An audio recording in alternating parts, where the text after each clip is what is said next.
Good morning everyone. In today's video, I'll be explaining you the economic region of production in context to the isochronous. Economic region is basically the region in which the producer would be producing the output so that he would get the maximum of the factors of production. तो factors of production को आप maximally कब utilise कर पाएंगे? जब आप दो factors of production को कंबाइन करके मैक्सिमम आउटपुट प्रोड्यूस कर सकते हैं. तो firstly in isoquants we will be understanding the combination कि दो कौन से कॉम्बिनेशंस को चूज करें हम फैक्टर्स ऑफ प्रोडक्शन के, हमें मैक्सिमम आउटपुट मिल सके. फिर आइसोकॉन के कंटेक्स्ट में I will be explaining you the concept of economic region of production. So isochrones are basically isochron shows all the possible combination of the two factors of production कि आप इन दो factors of production को combine करके कितना output produce कर सकते हैं. That is being represented by the term isoquants. तो आप कोई भी पॉइंट आइसोकॉन पे लेंगे that would be showing you the combination of these two factors of production, and that means any point on this isochron shows you the same level of output. So this is the concept of isochrones. In context to isochron, I will be explaining you the economic region of production.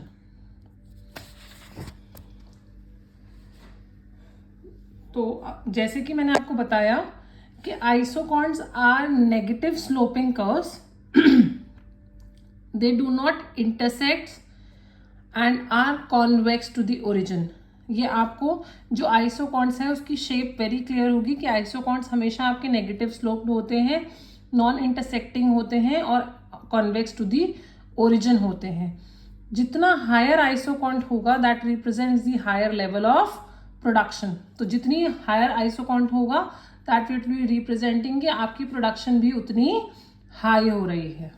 आइसोकॉन्स हमेशा आपके Oval shape के होते हैं which means beyond a certain point अगर आप एक additional unit factor of production का लगाते हैं तो उसका मतलब है कि एडिशनल यूनिट भी आपको सेम लेवल ऑफ सेटिस्फैक्शन देगा जो आपको प्रीवियस आइसोकॉन्स दे रहा है. तो दैट इज कि अगर आइसोकॉन्स आप क्या कर रहे हैं, आइसोकॉन्स में दो फैक्टर्स ऑफ प्रोडक्शन को कंबाइन कर रहे हैं but up to a certain point जब आपका जो आइसोकॉन्स है वो ओवल शेप का है तो after a certain point you will reach a point कि अगर उसके बियॉन्ड अगर आप फैक्टर्स ऑफ प्रोडक्शन को एक फैक्टर ऑफ प्रोडक्शन को और यू कैन से कंबाइन कर रहे हैं तब भी आपका आउटपुट इंक्रीज नहीं होगा. ठीक है. So if you consider the isoquant, आपको इसमें आइसोकॉन्ट दिख रहा होगा आपका in this diagram, isochron IQ1.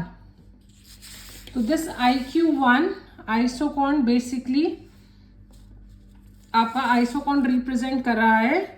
इस आइसोकॉन में आपका जो सेगमेंट है that is the segment A1 and B1. तो आपका यहां तक का जो आइसोकॉन का लेवल है that is a negative slope. Beyond this point, that is this point and beyond this point, if you extend your isochron तो इसके beyond आपका जो isochron है that would become a positive slope. Positive slope का means है at this point your isochron tends to be vertical. तो इसका मतलब है कि अगर आप इसके बियॉन्ड अगर आप कैपिटल को इंक्रीज करते हैं तो भी आपका जो आउटपुट है वो इंक्रीज नहीं होगा. तो आप कैपिटल को और एम्प्लॉय करेंगे बट आउटपुट इंक्रीज नहीं होगा. तो this implies if quantity of labour is held constant और quantity of capital is added, तो लेबर को आप कांस्टेंट रख रहे हैं इस पॉइंट पे और आप कैपिटल को और ऐड करते जा रहे हैं बट आपका आउटपुट एक्सटेंड नहीं होगा. ठीक है. तो दैट मीन्स इसके बियॉन्ड आपका जो आउटपुट है at point A when the isoquant tends to be vertical the marginal productivity of capital becomes 0. This implies that if your quantity of labor is held constant and the capital is added, the output does not expand. The additional unit of capital becomes, you can say, useless. अगर आप और additional capital add करते रहेंगे तो वो आपको output increase नहीं करने देगा. So A2, A3, A4 are such points where the marginal productivity of capital becomes 0.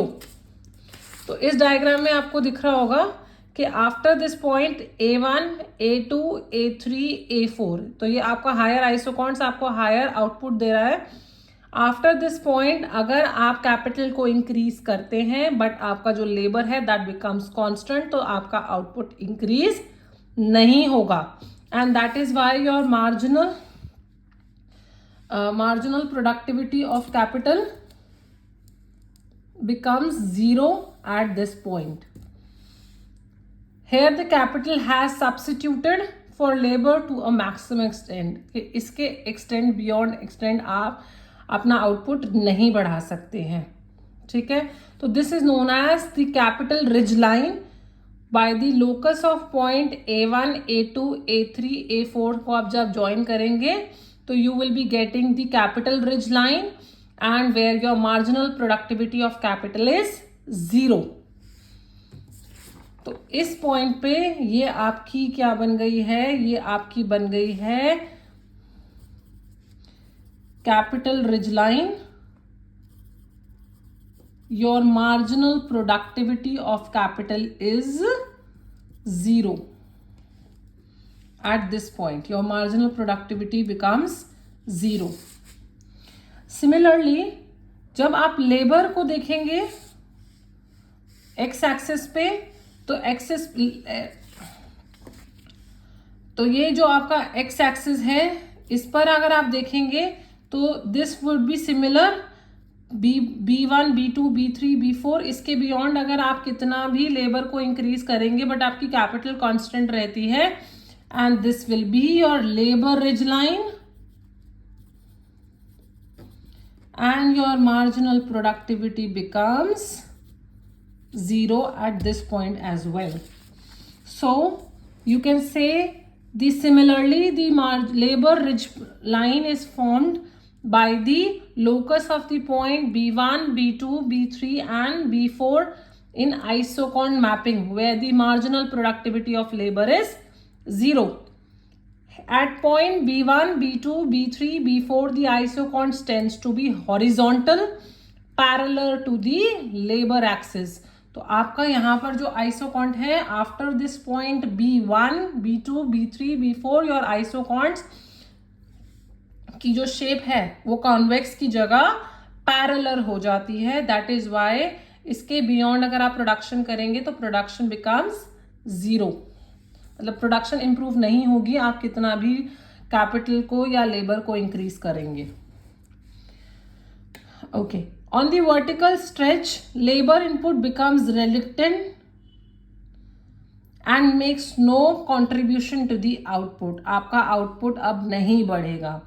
And increase usage of labour would not increase the output at all. आप labour को इस पॉइंट पे कितना भी एक्सटेंडेड इंक्रीज करेंगे बट आपका output increase नहीं होगा. आउटपुट हो गया है 0. That is the marginal productivity becomes 0 at this point. Okay, I think it is clear. Thus, the locus of point of isocont where the marginal product of factors becomes 0 are from the ridge line. तो जहां पर ये 0 हो जाता है उन points को जब आप ज्वाइन करते हैं you get the capital ridge line of the Y axis and here you get the capital labour ridge line on the Y axis of the Y axis. At the upper ridge line, जो upper ridge line है that is 0A, ये हो गई है आपकी upper ridge line. The marginal productivity of capital is 0, while the lower ridge line, जो आपकी lower ridge line है ये है आपकी OB, ये आपकी लोअर रिज लाइन है, implies that the marginal productivity of labor is 0.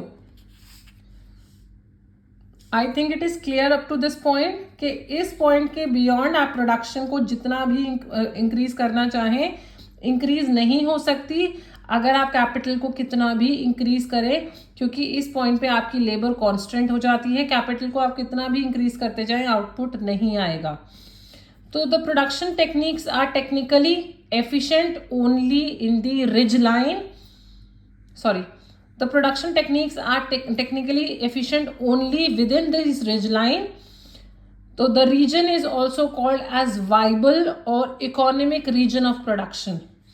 So between these ridge line, this is the upper ridge line, the capital ridge line, this is the labor ridge line. Between this ridge line, that is this region, this is the region which is known as your economic region